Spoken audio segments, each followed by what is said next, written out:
Parfois, je me demande si mes pensées sont assez fortes pour qu'elles soient enregistrées dans mes films.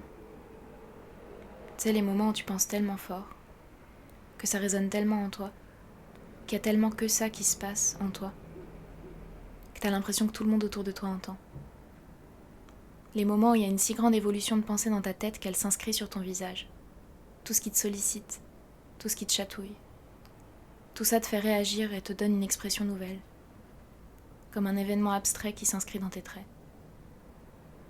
Mais clairement ça s'entend pas et du coup on se souvient pas toujours de ses pensées. Et je me dis j'ai tellement de mots dans la tête. Je pense vraiment beaucoup trop. Des fois j'aimerais bien arrêter de penser, juste que le soir tombe dans ma tête. Mais il y a toujours des mots. Besoin de décrire toujours ce que je vois, ce que je vis.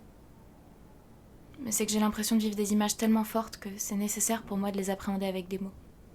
Comme des anecdotes que je raconterai jamais. Parce qu'au final, est-ce qu'on se souvient pas de tout par les mots ? Bien sûr, il y a des images, mais dès que tu les ressollicites, tu les décris. Et tu les décris avec quoi ? Avec des mots et du coup des pensées, enfin, c'est des cycles incessants. Là, je pense toute seule. Et je me demande si on pense jamais vraiment avec les gens. Ou si quand on a l'impression de penser avec les gens, on dit des trucs qu'on avait déjà pensés.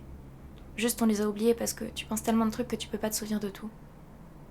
Peut-être que du coup, juste tu replaces des trucs que t'aurais voulu partager au moment où tu les avais pensés quand t'étais seule.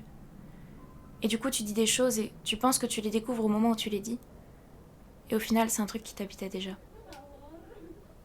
Comme si en fait, tout ce qui naissait en toi au fur et à mesure de ta vie, c'était déjà là dès le départ. Comme s'il n'y avait pas de nouveauté. Quand tu penses que tu utilises que 10% de ton cerveau, alors ton inconscient, qu'est-ce qu'il a avec 90 cerveaux ? Enfin, pour cent. 90 cerveaux. Ce serait ouf d'avoir 90 cerveaux. Et t'imagines, un truc caché par cerveau. Est-ce que tu découvres vraiment plus de 90 choses dans la vie ? Si vraiment les découvertes, c'est les trucs qui te changent. 90, ça me paraît beaucoup déjà. Enfin, moi j'ai 22 piges et je pense pas qu'en 22 ans j'ai eu 22 grandes découvertes. Et je pense que je m'embarque dans des flots incompréhensibles de pensée. Et je parle vraiment toute seule.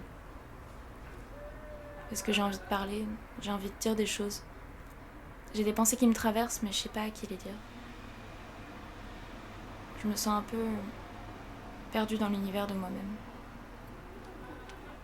Et en même temps, je sais pas si j'ai vraiment envie d'en partir parce que je m'y sens bien. Je m'y sens comprise. Et du coup, je suis extérieure un peu à tout. Je vis les choses, je les habite de ouf.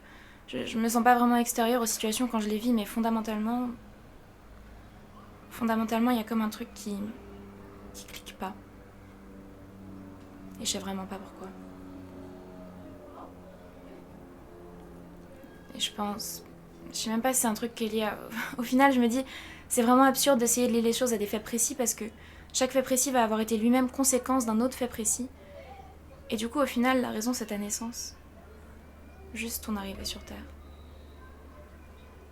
Pourquoi est-ce qu'il faut essayer d'expliquer les choses ? C'est comme si une personne, c'était un récipient. Et il y avait X nombre de trucs dedans, mettons 90. Et au fur et à mesure, boum, il se cogne un peu à l'extérieur. Et ça en fait sortir un. Mais tu sais jamais lequel ça va être, à quel moment. Tu sais jamais quand il va vivre ça ou ça. Et du coup, tu vois, même s'il y avait un putain de destin, je pense que ça dirait pas chaque détail. Ce serait un peu ce truc de... T'es une balle de ping-pong qui sait plus ou moins sa trajectoire, mais au final, tu sais pas par quelles étapes tu vas y arriver, ou en tout cas dans quel ordre elles vont se dérouler.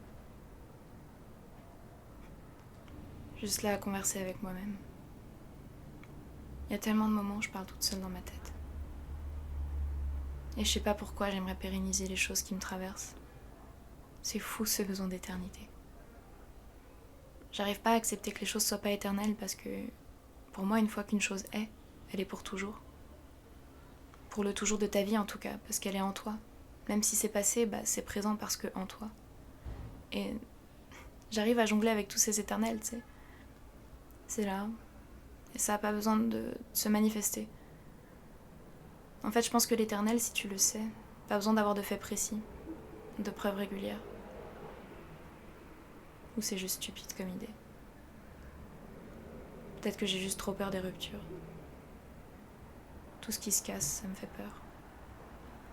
Tout ce qui s'ouvre, tout ce qui s'écorche. Puis au final, se parler à soi-même, c'est un peu justement tenter de fuir cette réalité trop violente. Rester dans son univers, entre soi et soi, derrière les paupières. Essayer d'être lyrique. Essayer d'être poème.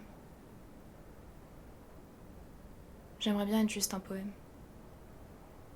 Truc un peu mystérieux, mais que tu peux relire plein de fois, qui est là et qui change pas. Et tu peux revenir au texte et juste le relire sous d'autres angles. Au final, tous les gens sont un peu des poèmes.